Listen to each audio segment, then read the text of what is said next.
You've been the strong one for so long, the one people call when everything falls apart, the one who holds it together while others break down. But here's what no one tells you. When it becomes your only identity, it starts eating you from the inside, and your brain has been keeping score the whole time.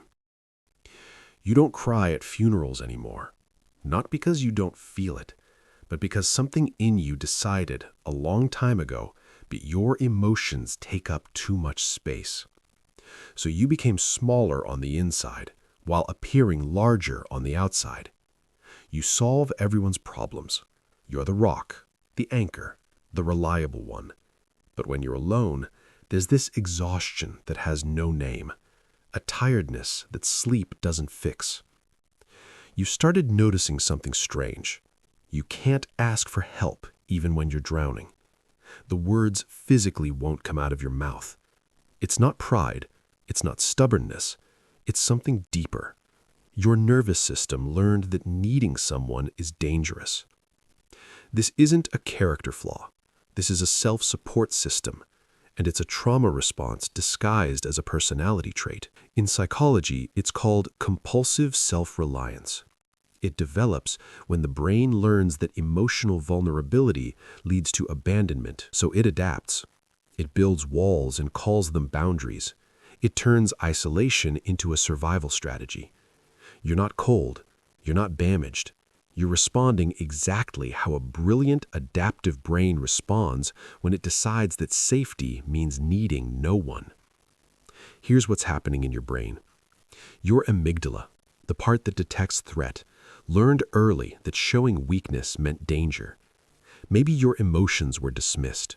Maybe you had to parent your parents. Maybe you were punished for needing things. So your brain created what's called an avoidant attachment pattern. Think of it like this. Imagine your emotional system is a house. Most people's houses have doors. They can open them, let people in, close them when needed. Your house has walls where the doors used to be.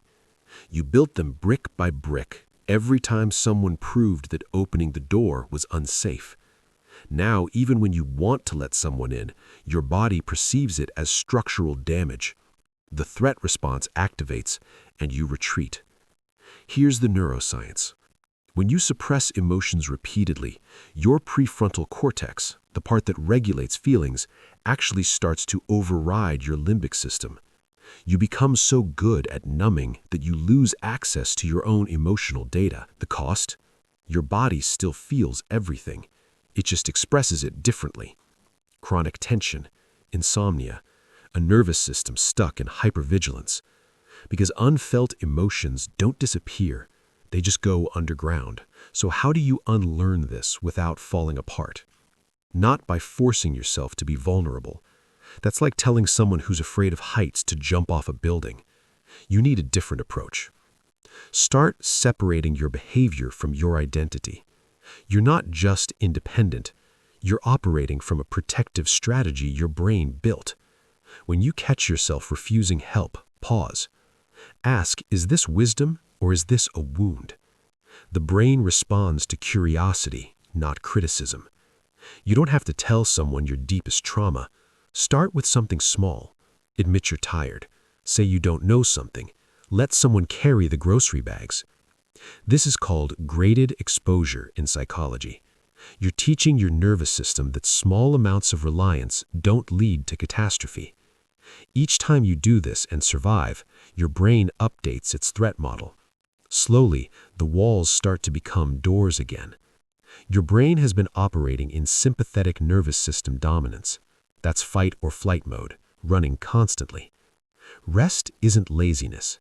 It's parasympathetic activation, the state where your body actually heals. When you resist rest, you're telling your nervous system the threat never ended. When you allow it, you're teaching your body that safety is possible. This is critical. If everyone in your life only knows the strong version of you, they'll unconsciously reinforce the mask. You need at least one person who's seen you fall apart and didn't flinch.